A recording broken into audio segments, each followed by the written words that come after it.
Hi everyone, and welcome to another Sketchbook Sunday episode.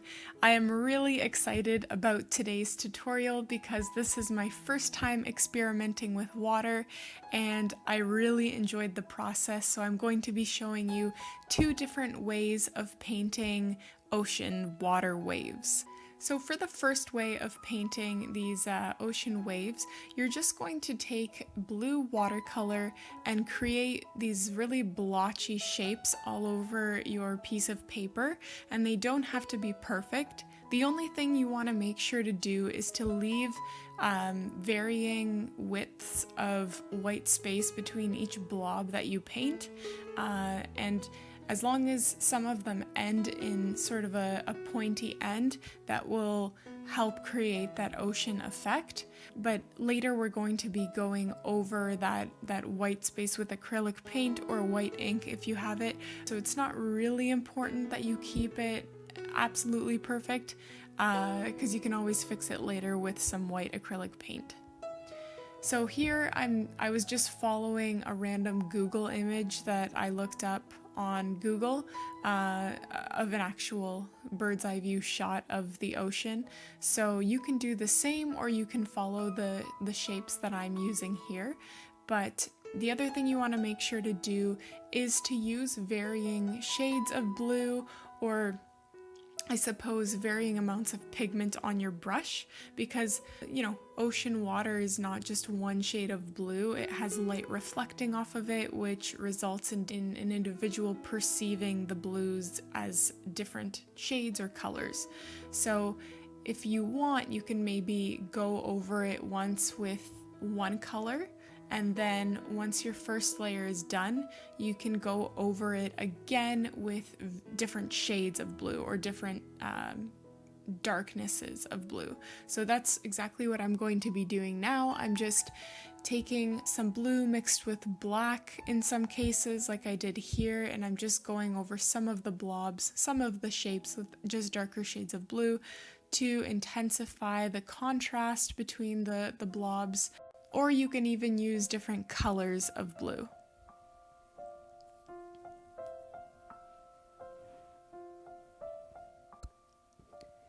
So I just sped this process up because I thought you got the point in the first few seconds. So while that is drying, we're just going to start that second technique, and basically we're using the wet and wet technique here to create a fluid background. So you want to take a mop brush and make sure to evenly distribute water across your page. And if you want tips on how to do this, I do have some background, like perfect watercolor background tutorials that I encourage you to check out. I'll also link them in the description below. But anyways, here you're going to be creating a beachy scene. So you're going to take sort of a sandy color, maybe a light skin-toned color, and contrast that with the blue of water in the opposite corner. And then you're just going to want to let that dry, essentially. And while that's drying, we can move on to that first one that we started. So this is the fun part. This is where you can take your acrylic paint or your white ink, whichever one that you have at home or that you use. Honestly, even one of those whiteout pens could probably work for this part. And you want to create these very thin lines that are sort of going in every single direction across these blobs that you've created. And when you're painting the little lines on top of the blob, like in the middle of it, you want to make sure they're especially thin and especially zigzaggy. This is because it's sort of the foam and the light reflecting off of the water, that's the illusion that you're trying to create here. And you want to make sure, as you can see me doing here, you want to make sure that you're going over smooth edges and making them sharp, because it makes it a lot more realistic looking if the edges are sort of zigzaggy and sharp instead of perfectly round and smooth. I also just filled in some of the white spaces with a tiny bit of pigment, and I also splatted some pigmented dots onto the waves just to add even more character to the waves. So Moving on to that second technique again, you can see me layering another layer here just because I wasn't happy with the intensity of the pigment. I wanted to intensify the color and make it a little bit more vibrant. Once you're happy with the opacity of your painting, you're going to paint on the actual shadows, I guess, of the waves. So you want to do this when the layers have completely dried, of course, underneath. Otherwise, you'll get that bleeding cauliflower effect, and that is definitely something we want to avoid. So I'm going to be painting on 3 wave layers here, and you're wanting to make your waves really, again, zigzaggy like the previous painting. You don't want it to be one straight line, so just be loose with this. The more imperfect it looks, the more realistic it's going to look. You also want to make sure you add a lot of pigment just along the edges of these wave shadows that you paint on.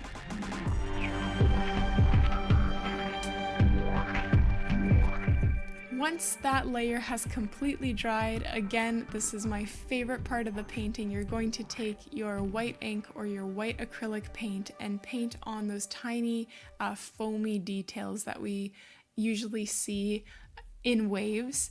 And basically you're going to outline each wave shadow that you painted on earlier in the step prior to this one. And you're also going to create these very jagged and imperfect circles just coming off of that white outline that you created. And you want to make them especially small, close to the white line. And you want to make them a little bit bigger the farther you get away from the white line. And this is because when the wave initially crashes, you have a lot of that white foam. So if you paint smaller circles closer to that white line, it will give that illusion of a lot of foam.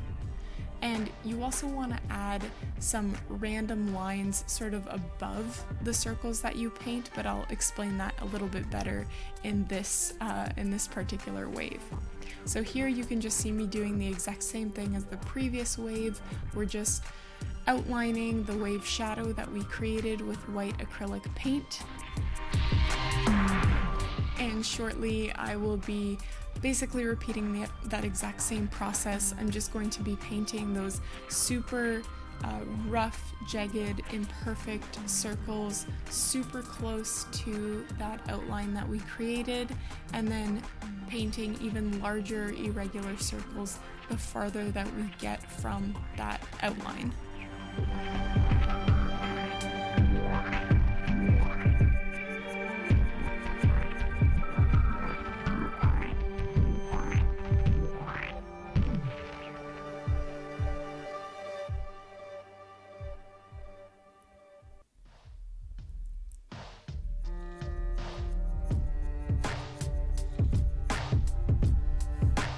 In the meantime, guys, if you are enjoying this video, I encourage you to hit the like button because it does help me grow my channel, and also consider subscribing because I do upload 2 videos every single week.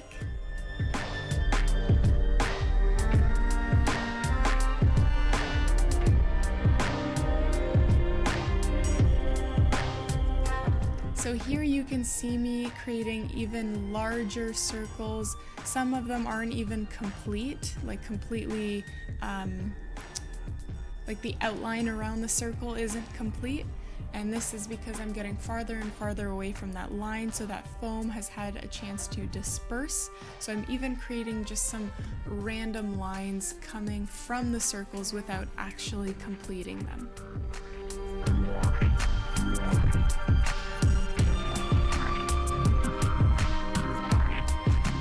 So I just repeated the exact same process in the last wave there. I just sped it up a bit because I felt like you got the point after the first 2. But if you want sort of a redo or a recap, you can just watch the first 2 waves that I painted. You can also splat some white paint onto your painting because it adds that sort of wave splashing effect. I think just splashed dots onto paintings always add a little bit of complexity that I really enjoy looking at. You can peel off the tape to reveal those clean edges. Unfortunately, mine bled through a little bit. If it does bleed through, you can just basically re-outline the borders with white acrylic paint just to clean them up a little bit. Anyways, that is all. Thank you very much for watching today's tutorial. Don't forget to subscribe to my channel, like this video, and also check out some of my previous uploads.